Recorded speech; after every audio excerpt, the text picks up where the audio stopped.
श्री भगवान स्वयं कह रहे हैं, यस्य तुष्टो ह्यहं पार्थ वित्तम तस्य हराम्यहम् करोमि बंधु विच्छेदम सच कष्टेन जीवति।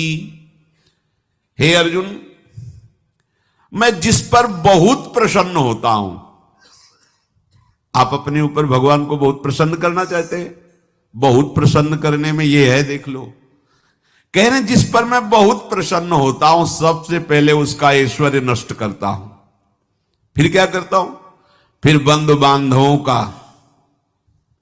फिर क्या करता हूं, असाध्य रोग उसके शरीर में। बोले महाराज जी तुम प्रसन्न हुए हो कि पूरे के पूरे नाराज हो गए हो? बोले यही मेरी प्रसन्नता है। क्या? माया का नाश। अब एकमात्र भरोसा केवल भगवान का, दूसरा कोई नहीं। ये सबको पसंद नहीं आएगा, सब तो उस भगवान की भक्ति चाहते हैं कि अगरबत्ती धूप बत्ती तन मन धन सब तेरा स्वामी, क्या लागे मेरा, पर अंदर से कह रहे सब तन मन धन सब मेरा, क्या लागे तेरा।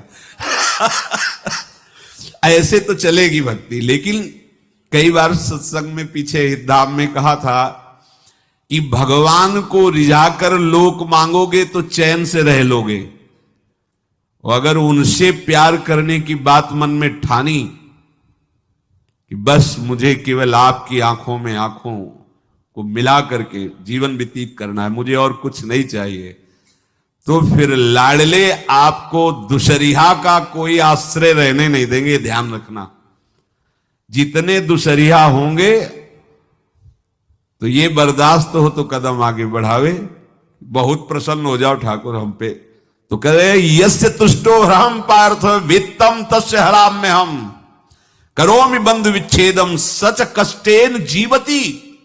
जितनी श्वासें रहेंगी भयंकर कष्ट में उसको व्यतीत करने के लिए दूंगा। ये दंड नहीं है, ये पुरस्कार है। अनंत जन्मों का हिसाब बराबर करके कहीं इसकी वृत्ति मेरे से हट न जाए, ऐसे घेरे में डाल के अखंड चिंतन करवा के सजयति जयति जग उच्चरे। जाको करत श्याम सहाई प्रथम वर्णो कृपा क्रम हो विषय मूल गवाई। कुल कुटुंब बल वित्त हीनो दीन के दुखदाई। आपने को करजु लीनो आप ही अपनाई।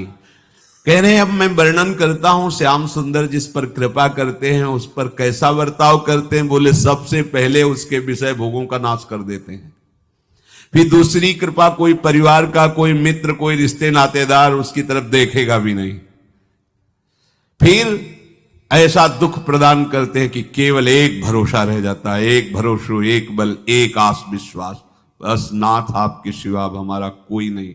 बस वहीं से जो चमत्कार प्रकट होता है, त्रिभुवन में कोई उसकी समानता नहीं कर सकता जिस पर ठाकुर की कृपा है।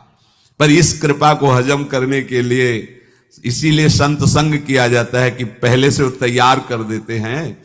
जैसे आर्मी की ट्रेनिंग होती है ना, ट्रेनिंग के बाद भी बॉर्डर में लगाया जाता है, ऐसे ही संतजन ये ट्रेनिंग देते हैं। अब जो टिके तो टिके, नहीं तो घर बैठे जाके, अगर टिक गया तो गुरु मेहरबान तो चेला पहलवान, भगवान भी परास्त नहीं कर सकते।